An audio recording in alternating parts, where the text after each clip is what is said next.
wabarakatuh. Waalaikumsalam warahmatullahi wabarakatuh. Alhamdulillahirabbil alamin. Nahmaduhu wa nasta'inuhu wa nastaghfiruhu wa natawakkal 'alaihi. Asyhadu an la ilaha illallah wahdahu la syarika lahu wa asyhadu anna Muhammadan 'abduhu wa rasuluhu la nabiyya ba'dahu. Qala Allah ta'ala fil Qur'anil 'azim. A'udzu billahi minasyaitonir rajim. Bismillahirrahmanirrahim. Ya ayyuhalladzina amanu taqullaha wa qulu qawlan sadida. Yuhsin lakum a'malakum wa yaghfir lakum dzunubakum. Wa atiiullaha wa atiiur rasul. Faqala Nabi sallallahu alaihi wasallam, "Man kana akhiru kalamihi la ilaha illallah dakhala jannah." Hadirin jemaah salat maghrib yang sama-sama memuji Allah Subhanahu wa taala. Pertama-tama yang paling utama adalah senantiasa kita panjatkan puja dan puji syukur kita atas kehadirat Allah Subhanahu wa taala, atas limpahan rahmat-Nya, karunia-Nya, kita semua sama-sama dapat berkumpul di rumah Allah Subhanahu wa taala. Dikatakan dalam hukum hadis bahwasanya tempat yang paling dicintai Allah di muka bumi ini adalah masjid. Maka barang siapa yang hari-hari selalu memikirkan masjid, maka dia akan menjadi tetangga-tetangga Allah, bahkan saudara-saudaranya. Dan barang siapa yang hari-hari memikirkan masjid, pulang pergi ke masjid, maka orang ini akan selalu dimuliakan oleh Allah Subhanahu wa taala. Hadirin sama-sama dirahmati Allah Subhanahu wa taala. Salawat serta salam marilah senantiasa kita sanjung agungkan pada baginda Rasulullah sallallahu alaihi wasallam. Atas pikir tangisan beliau kita ini jadi orang Islam. Dulu sebelum kita diciptakan atau kita dilahirkan 1400 tahun yang lalu Rasulullah SAW sudah tangisi kita. Umatku, umatku, umatku ya Allah. Jadi suatu ketika hujan turun deras, maka Rasulullah menangis. Maka para sahabat berkata, "Ya Rasulullah, kenapa engkau menangis? Bukankah hujan ini adalah rahmat dari Allah?" Maka apa kata Rasulullah? Bahwasanya nanti umatku akan turun ke dalam neraka, jatuh di dalam neraka segerasnya air hujan. Maka harus menangis.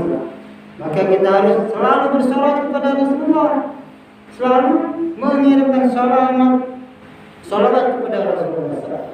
Satu kali kita kirim salawat kepada Rasulullah SAW, maka Allah akan balas 10 kebaikan. Jadi jangan malas-malas kirim salawat kepada Rasulullah sallallahu alaihi wasallam. Hadirin sama-sama dirahmati Allah Subhanahu wa taala. Manusia ini pengen bahagia, Pak. Pengen tenang, ya. Siapa yang enggak pengen tenang? Semua pengen tenang. Semua pengen bahagia. Bohong kalau enggak ada orang pengen bahagia, bohong. Jadi orang cari ketenangan, ada yang datang ke pantai, ya kan? Datang ke pantai. Begitu di pantai tenang dia, main di laut, ya kan? Mandi, pulang dari pantai pusing lagi dia. Datang lagi ada yang ke gunung, ya kan? Daki gunung Pak, katanya tenang di gunung. Iya tenang, tapi pulang dari gunung pusing lagi. Ada lagi yang berjalan-jalan ke Eropa, jalan-jalan ketenangan. Padahal kata Allah, ketenangan itu hanya dengan ingat kepada Allah saja. Ala bizikrillah tatma'innul qulub, kata Allah. Sungguh hanya dengan mengingat Allah hati akan menjadi tenang. Maka ada sama-sama dirahmati Allah Subhanahu wa taala. Allah letakkan kebahagiaan umat manusia ini bukan pada harta. Katanya kalau dia sudah jadi orang kaya bahagia, tenang, ya kan? Gak adil dong Allah, ya kan? Kalau gitu, yang paling bahagia siapa? Qarun, ya? Qarun paling bahagia. Kenapa? Korun hartanya itu dibawa oleh 8 ekor unta. Gudangnya itu berapa itu gudangnya? Ada 8 pintu gudangnya. Korun yang lebih bahagia karena korun hartanya banyak. Tetapi Allah tidak letakkan kebahagiaan, ketenangan dalam harta yang banyak. Dan kalau kita beranggapan bahwasanya kebahagiaan pada jabatan, maka yang paling bahagia itu Fir'aun, Haman, orang-orang yang punya jabatan. Fir'aun ini jadi presiden, ya, jadi pemimpin dunia pada waktu itu berapa lama? 300 tahun. Ada sampai sekarang ada orang jadi presiden 300 tahun. Pak Soeharto 32 tahun, ya kan? Ada yang nggak bahagia. Kalau ini kebahagiaan Allah letakkan dalam kejabatan, maka Allah nggak adil. Tetapi Allah letakkan kebahagiaan dalam amal agama yang sempurna. Kekayaan bukan satu kemuliaan, kemiskinan bukan satu kehinaan. Kekayaan ujian, kemiskinan ujian juga. Allah kasih kekayaan kepada seseorang untuk ujian. Pintar nggak dia ngatur hartanya? Sudah itu kemiskinan juga Allah kasih kepada kita nih ujian juga. Dalam keadaan kemiskinan, kekurangan, masih ingat nggak dia sama Allah? Kalau dia nggak ingat sama Allah, maka ini satu bencana. Sudah susah di dunia, susah pula di akhirat. Ya, masih mending enak di dunia, susah di akhirat. Ya. Milih coba, mau bahagia di dunia, bahagia di akhirat. Mau bahagia di dunia, susah di akhirat, atau mau susah di dunia, bahagia di akhirat. Milih pasti nomor 2, nomor 1 ya. Bahagia di dunia, bahagia di akhirat. Bagaimana? Kita punya jadi dititipkan sama harta oleh Allah, infakkan di jalan Allah, ya kan? Jadi begitu kita jadi orang kaya, kemuliaan, bukan kemuliaan, ujian Pak. Maka ada satu orang Yahudi datangi Imam Malik. Oh Imam Malik, saya ini mau protes sama hadis Rasulullah ini, sama hadis Nabi kamu nih gitu. Katanya ad-dunya sijin wal mu'min. Ya. Dunia ini adalah penjara bagi orang-orang beriman. Dan surganya bagi orang kafir katanya. Wajah nanti minal kafirin, surganya bagi orang-orang kafir. Enggak ada di mana. Saya buktinya dia orang susah katanya. Maka kata Imam Malik, wahai saudara, bahwasanya Allah beri kekayaan kepada orang beriman ini ada batas-batasnya, ada rambu-rambunya. 10% dia infakkan di jalan Allah. Harta yang dia dapat dari mana, sudah itu dibelanjakan kemana, ini akan nanti dapat tuntutan dari Allah Subhanahu wa Ta'ala. Maka orang beriman yang punya harta banyak ini neraka bagi dia, Pak. Kenapa? Banyak tuntutannya. Maka hadir sama-sama dirahmati Allah Subhanahu wa Ta'ala, kejayaan, kebahagiaan Allah letakkan hanya dalam amal agama yang sempurna. Itu saja. Kalau kita ingat kepada Allah, sayang kepada Allah, maka ada perintah-perintah Allah jalankan. Ciri-ciri orang beriman itu, begitu nama Allah disebut, getar. Getar. Getar itu bukan getar aja, langsung datangi. Sekarang contoh, seorang bujang, kalau dia cinta sama cewek, ya, maka kalau dia cinta sama cewek ini hari-hari ngomong ceweknya itu. Sudah tuh kalau melihat rumah cewek itu seneng, ya kan? Melihat rumah cewek itu senang, melihat keluarga cewek itu senang, bahkan melihat jalan ke rumah cewek itu senang lah. Begitu juga kita, kalau cinta sama Allah ya senang sama masjidnya, senang sama rumahnya, senang sama nama-namanya disebut, ya kan? Wah ini jalan ke masjid ini, wah senang dia, karena dia cinta sama Allah. Kalau dia cinta sama Allah tapi nggak senang sama rumah Allah, bohong cintanya, palsu cintanya. Sama aja dengan dia cinta sama cewek tapi dia nggak senang dengan rumah cewek itu, nggak senang sama keluarga cewek itu, cuma senang orang ceweknya aja, bohong. Ya. Maka dituntut sama cewek, mana buktinya kalau kamu cinta sama saya? Kata saya, Dengar ceweknya sakit aja langsung gupok dia. Ya. Kalau dia masih bujang, ya kan? Keluarganya kena apa-apa musibah, gupok dia. Begitu juga dengan Allah. Ya kan? Begitu dengar nama Allah disebut langsung gupok. Ketika azan 5 kali disebut, maka kita gupok, Pak. Hati kita langsung bergetar. Allahu Akbar, Allahu Akbar, Maha besar. Kenapa? Takbir azan itu takbir yang 4 kali. Allahu Akbar, Allahu Akbar, Allahu Akbar, Allahu Akbar. Timur kecil, Allahu Akbar pertama, timur kecil, Allahu Akbar kedua, barat kecil, Allahu Akbar ketiga, selatan kecil, utara kecil, ya. Semua kecil, Allah yang besar. Maksudnya seperti itu. Kerjaan kecil. Maka dalam satu patah ulama katakan, kejarlah duniamu seakan-akan kau itu akan hidup 1000 tahun lagi, dan kejarlah akhiratmu seolah-olah kau hidup sebentar lagi akan mati. Ini maksudnya apa? Ketika ada perintah dari Allah, jalankan, kata kita bentar lagi mati, Pak. Kalau perkara dunia nanti kita penyediakan, nantilah gampang dunia mah, ya kan? 1000 tahun lagi saya masih hidup. Ya. Tapi kalau perkara agama, jangan dibalik. Giliran untuk dunia, belum tentu besok mati ini hidup saya harus dikejar dunia. Begitu giliran sholat, sholat mah gampang, besok masih bisa. Betul apa betul? Maka kan seperti itu. Maka hadir sama-sama rahmati Allah. Rasulullah meletakkan ini agama dalam amal agama sempurna, itu kebahagiaan kita, Pak.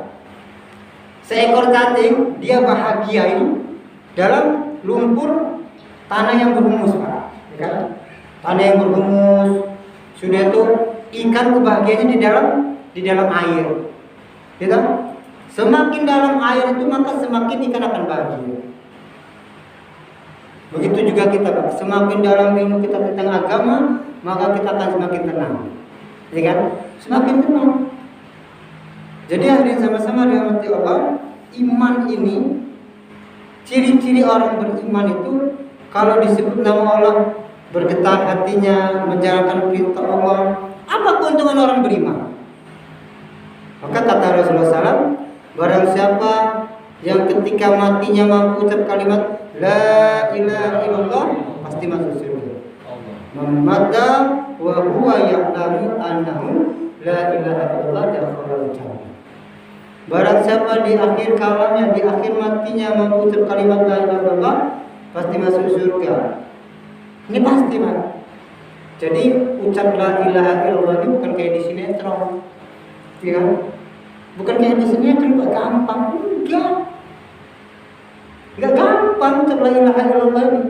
Jadi kata Rasulullah, orang mati itu menurut kebiasaannya. Kebiasaannya dia apa? Jadi pernah, Pak, kami gerak dulu di Jakarta, ya kan? Ada seorang kernet, ya, kernet mobil bis ini. Jadi yang dia ucapkan ini grogol cililitan, grogol cililitan. Jadi suatu ketika dia kecelakaan. Begitu dia kecelakaan, ditalkinkan sama ini saudaranya, ucap la ilaha illallah, apa kata dia? Grogol cililitan, grogol cililitan. Karena yang hari-hari dia pikirkan itu tadi.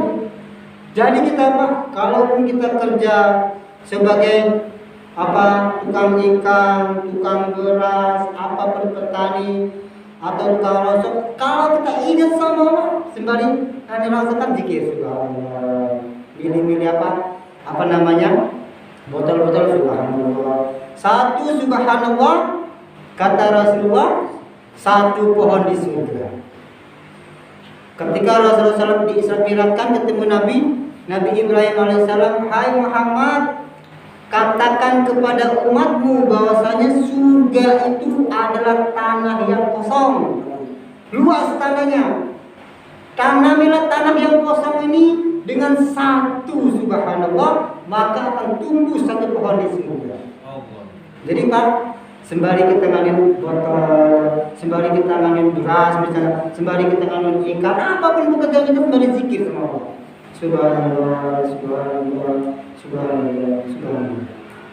Itu bukti contoh. Kalau kita hari-hari ucap subhanallah, jadi nanti begitu panggil sholat gampang datangnya. Ya. Hadirin sama-sama dirahmati Allah, itulah iman. Jadi iman walaupun kecil dipandang sama Allah. Kata Rasulullah, walaupun iman kita sebesar debu, maka Allah akan ganti dengan surga 10 lipat kali dunia. Coba sekarang siapa yang orang paling kaya di dunia? Yang punya dunia 10 lipat kali lipat gede itu? Nggak ada. Ya, yang katanya Bill Gates kaya berapa triliun? Bukan 10 dunia yang dia punya, ya kan? Paling satu berapa? Belum tentu satu negara juga, ya kan? Tapi orang beriman, Allah kasih dunia sebesar 10 lipat kali dunia yang punya iman sebesar zarah atau debu. Jadi orang beriman ini beruntung.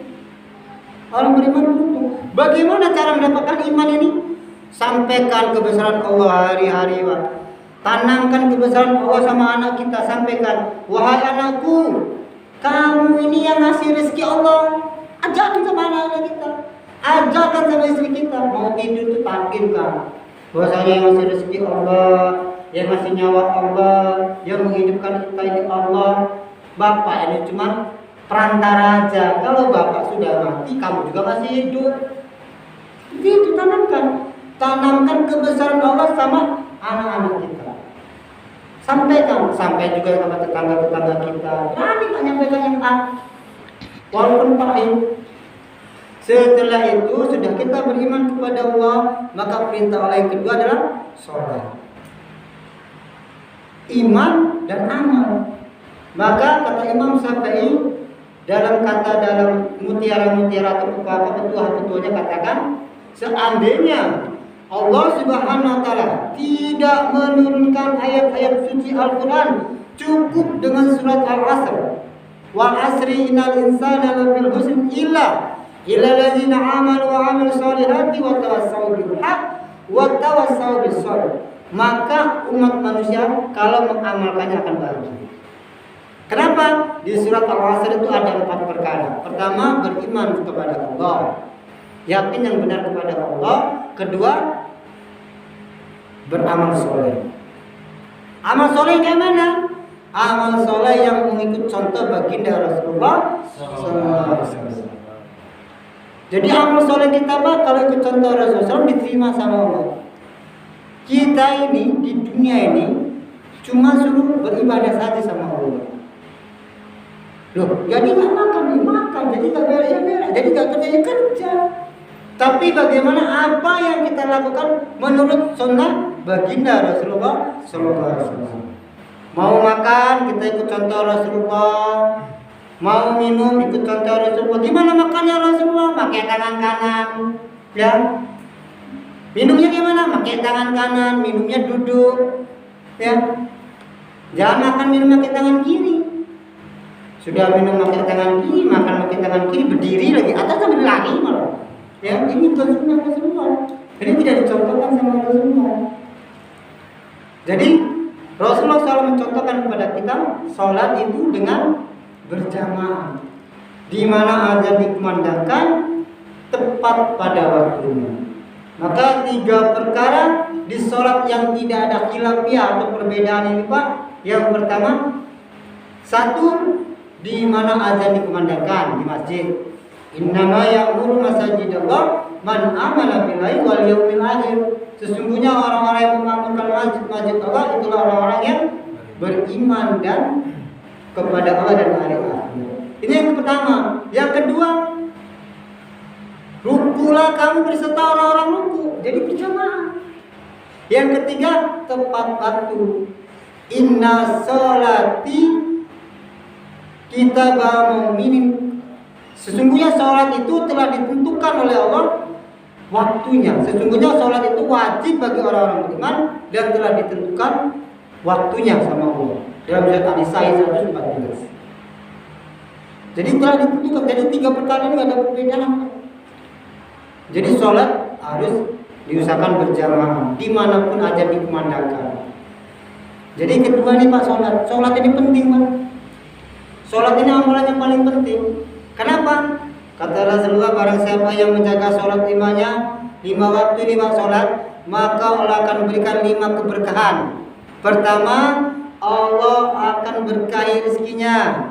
Kedua, Allah akan beri catatan amal dari tangan kanan. Ketiga, melihat sirah secepat kilat, mendapatkan doa dari orang-orang soleh. Ciri-ciri ada pada wajahnya kesolehannya. Ada ciri-ciri kesolehan pada wajahnya. Tapi kalau orang yang nggak menjaga sholatnya 5 juga Pak. Pertama, nggak ada ciri-ciri kesolehan pada wajahnya. Muram aja mukanya. Ya kan? Serem. Yang kedua, rezekinya nggak berkah. Allah. Rezeki yang berkah itu kayak mana? Rezeki yang berkah itu bukan sedikit cukup, bukan itu saja. Rezeki yang berkah itu yang kita makan membuat anak istri kita taat sama Allah. Disuruh taat sama Allah bisa. Mau dia taat sama Allah. Ini rezeki yang berkah. Kalau sekarang ini masih ada anak kita, istri kita belum taat sama Allah, mungkin dulu ada rezeki kita nggak berkah. Itu saja udah. Gak usah perkara-perkara yang lain, gak usah nyalain yang lain, nyalain diri sendiri aja. Betul ya? Gak usah nyalain orang, nyalain diri kita aja, introspeksi kita. Kenapa sekarang ini anak istri kita masih belum taat sama Allah? Mungkin dulunya kita masih makan yang enggak diridhoi sama Allah. Sudah itu saja. Jangan salahkan siapa-siapa. Kedua, rezekinya diberkahi. Ketiga, mendapat catatan amal dari tangan kiri. Sudah itu tidak seluruh amalannya itu tidak dikasih pahala sama Allah. Jadi maaf, kalau dia sudah sodako, ya kan, sudah sedekah semua, tapi dia masih belum sholat, ini dia nggak dikasih pahala sama Allah. Begitu naik ke langit balik lagi, nggak dikasih pahala sama Allah. Karena barometer kita ini sholat, loh. Barometer kita ini sholat. Maka dia sama-sama dirahmati Allah. Allah Subhanahu wa Ta'ala juga bagaimana sholat ini akan memberikan siksaan yang berat kalau kita nggak menjalankan sholat. Maka mari Pak, sekarang ini orang merasa kalau dia sudah nggak maling, nggak judi itu bagus. Sudah itu kalau dia sudah maling, suka judi, ini orang maksiat. Padahal bukan Pak. Sumber daripada kemaksiatan yang paling besar adalah meninggalkan sholat. Meninggalkan sholat. Jadi suatu ketika ada umat Nabi Musa alaihissalam, lari dia, ya Nabi Musa, saya habis melakukan maksiat ini. Kenapa maksudnya kamu lakukan? Saya habis jinai mayat perempuan. Jadi mayat perempuan habis dijinai sama umat Nabi Musa. Wah kamu ini dosanya nggak ketulungan ini katanya. Maka kamu nih, waduh maksiat paling besar kan ini. Maka Nabi Musa ditegur sama Allah. Wahai Musa, nanti sesungguhnya ada kemaksiatan yang paling besar, yang paling lebih besar daripada itu. Apa itu ya Allah? Umat akhir zaman nanti nggak melaksanakan semua. Maka ada sama-sama risau Pak kita. Banyak tetangga-tetangga kita yang belum sholat, pikir Pak risau. Ya, bagaimana kita punya pikir risau ini untuk saudara-saudara kita, ya, saudara-saudara kita di rumah kita, Pak. Anak istri kita kalau belum sholat. Kenapa Pak? Kalau suami dia sholat, maka pahala sholat ini istri dapat, ya kan? Tapi kalau istri sholat, suami nggak dapat pahalanya. Tapi kalau istri kita nggak sholat, maka dosanya kita dapat. Ya, dosa istri kita dapat Pak. Maka jangan sampai istri kita nggak sholat. Sampaikan pentingnya sholat. Inna sholata tanha 'anil fahsya'i wal munkar. Sesungguhnya sholat itu dapat mencegah perbuatan keji dan munkar. Lah keji dan munkar itu apa? Munkar itu bukan maling aja Pak, bukan main judi aja. Ngomong kotor itu udah munkar namanya Pak. Ngomong kotor itu sudah munkar. Malas baca Quran itu munkar namanya. Perkara-perkara yang gak ada guna itu sama dengan munkar. Jadi hadirin sama-sama dirahmati Allah, inilah iman dan amal yang selalu digalakan oleh baginda Rasulullah SAW. Maka kami di sini ini belajar untuk bagaimana bisa khusyuk ya, sholatnya khusyuk, gak diganggu ya kan, baca Qurannya khusyuk, zikirnya khusyuk, bahkan kami juga menghidupkan silaturahmi. Maka kata Rasulullah, la yu'minu ahadukum hatta yuhibba li akhihi ma yuhibbu li nafsihi. Tidak sempurna iman seseorang di antara kalian sebelum kalian mencintai saudara kalian sebagaimana mencintai diri kalian sendiri. Jadi kami ini merasa punya saudara di sini, maka kami silaturahmi kepada karena itu kepada para jemaah masjid Al-Musola, mari sama-sama bagaimana kita hidupkan musola ini, rumah Allah ini, Pak. Kalau kita sudah jadi tamunya Allah, sudah jadi tetangga-tetangganya Allah, maka Allah akan muliakan kita. Kalau ada bencana, kata Allah, kata Rasulullah, orang yang memakmurkan masjid itu akan Allah selamatkan. Akan Allah selamatkan pasti dan pasti. Satu jemaah dikirim ke Kalianda, Pak. Yang ketika itu terjadi gempa ya. Di Kalianda satu jemaah dari Cupasea, kalau nggak dari Tenggoro. Jadi masjid yang ada di pinggir pantai yang ada di Lampung Selatan itu lagi taklim. Jadi kanan kiri porak-poranda masjid itu anteng masing-masing. Terus yang di Banten juga seperti itu. Di Banten ada satu rombongan lagi taklim, ya kan? Jadi kanan kiri sudah hancur lebur, alhamdulillah masjid itu aman. Jadi orang yang memakmurkan masjid bukan kita minta bencana, bukan Pak. Tetapi ini satu tamsilan atau contoh.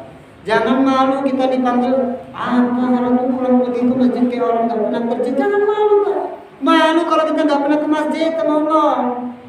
Ya, malu kalau kita nggak mau sholat berjamaah di masjid atau di musola. Malu kita sama Allah, Pak. Kita dikasih nafas sama Allah, dikasih hidup sama Allah, dikasih rezeki sama Allah, suruh sholat kok nggak mau. Maka insyaallah kita semua niat istiqomah untuk sama-sama mengamalkan apa yang telah kita pelajari, dan insyaallah kami mengajak pada jemaah di Musola As-Sofa ini, mari sama-sama kita belajar 3 hari juga. Mas Iwan siap? Siap. Nah, ini Pak siapa namanya? Pak Tarmono. Pak Andre. Ya, kalau mau nanti 3 hari seolah nanti ditemenin sama jemaah 20. Jadi kita ini belajar, Pak. Jangan malu-malu belajar. Jadi nanti kalau kita sudah belajar 3 hari, kita sampaikan kepada anak istri kita di rumah. Kita ini seperti beli ayam. Beli ayam dari pasar, sudah dibeli, dikurung di dalam kandang. Ya selama 3 hari dikurung. Kalau sudah 3 hari dikurung, dibuka, besok ayam itu dilepas, maghrib pulang. Ya kan? Pasti pulang. Tapi seandainya kita beli ayam dari pasar, sampai rumah langsung dilepas, hilang apa enggak? Hilang. Nah, begitu juga kita dikurung 3 hari.